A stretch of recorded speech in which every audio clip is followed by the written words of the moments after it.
बड़ा सवाल यह है कि वेनेजुएला में इतनी आसानी से अमेरिका की सेना आखिर दाखिल कैसे हो गई और इतनी आसानी से मदुरो को उन्होंने पकड़ कैसे लिया, जबकि वेनेजुएला को यानी मदुरो को यह बात अच्छी तरह से पता थी कि अमेरिका इस प्रकार की सैनिक कार्रवाई कभी भी कर सकता है। वेनेजुएला के पास मेड इन चाइना ऐसे रेडार्स हैं जो उन्होंने चीन से खरीदे थे, जो 500 किलोमीटर की दूरी तक निगरानी कर सकते हैं।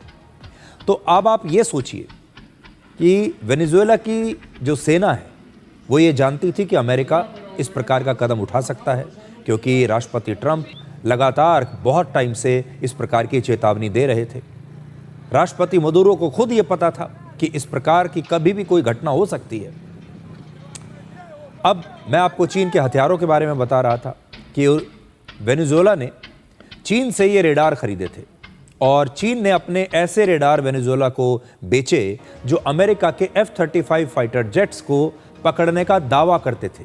चीन ने ये कहकर अपने ये रेडार दिए वेनेजुएला को कि अगर F-35 भी आ गया तो ये रेडार उसे पकड़ लेंगे।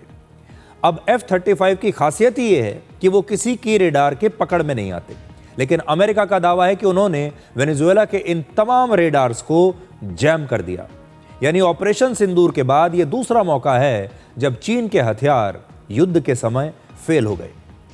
पहले वो फेल हुए जब पाकिस्तान उन्हें इस्तेमाल कर रहा था भारत के खिलाफ, और जब वेनेजुएला ने ये खरीदे, चीन की जो रेडार हैं खरीदी, तो ये वहाँ जाकर भी फेल हो गई।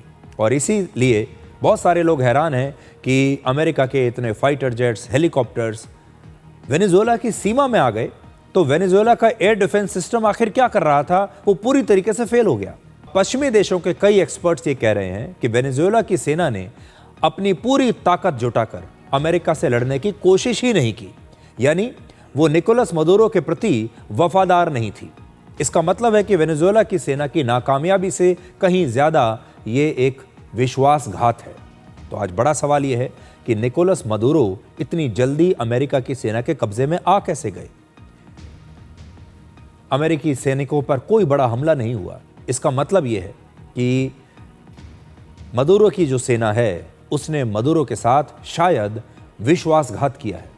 हैरान करने वाली बात यह है कि अमेरिका की खुफिया एजेंसी 4 महीने से वेनेजुएला में तमाम इंटेलिजेंस इकट्ठा कर रही थी, लेकिन मदुरो को इसकी खबर तक नहीं मिली।